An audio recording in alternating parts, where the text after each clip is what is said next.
Sheelu kitchen வந்து இன்றைக்கி சிகப்பு கீரைத்தண்டு பொரியல் பண்ணி காமிக்க போகிறேன். வாங்க எப்படி செய்யலான்னு பார்க்கலாம். இப்போ அதுக்கு வந்து நான் ஒரு கட்டு சிவப்பு கீரைத்தண்டு வந்து க்ளீன் பண்ணி எடுத்து வச்சுருக்கேன்.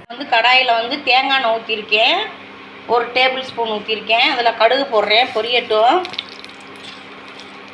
கடுகு பொரியுது, உளுந்தம்பருப்பு சேர்த்துருக்கேன், நல்லா பொரியட்டும். இப்போ கடுகு நல்லா பொரிஞ்சிருச்சு, உளுந்தம்பருப்பு நல்லா வறுந்துருச்சு. ஒரு பச்சை மிளகாயும் ஒரு பெரிய வெங்காயம் பொடியாக நறுக்கி சேர்த்துருக்கேன். இப்போ கொஞ்சம் லேசாக வதங்கினா போதும். இப்போ வெங்காயம் வதங்கிருச்சு, நான் கீரையை சேர்த்துக்கிறேன். இப்போ கீரையை நல்லா வதக்கிக்கிறேன். கீரை வந்து நல்லா வதக்கி எடுத்திருக்கேன். இப்போ அதில் உப்பு போட்டுருவோம், நம்ம கல் உப்பு சேர்த்துருக்கேன். இது நல்லா மூடி வச்சுருவோம். மூடி வச்சுட்டு தண்ணி ஊற்றாமல் தான் வேக விடணும்.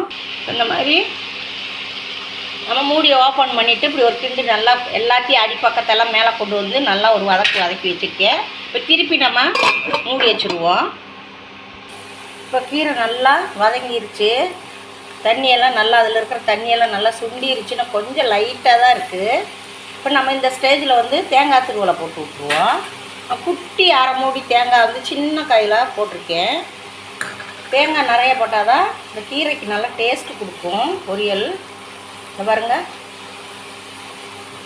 இப்போ கீரை பொரியல் ரெடி ஆயிடுச்சு. நான் அடுப்பு ஆஃப் பண்ணிடுறேன். ஷீலு கிச்சன்லேருந்து சிவப்பு கீரைத்தண்டு வந்து பொரியல் பண்ணி காமிச்சிருக்கேன்.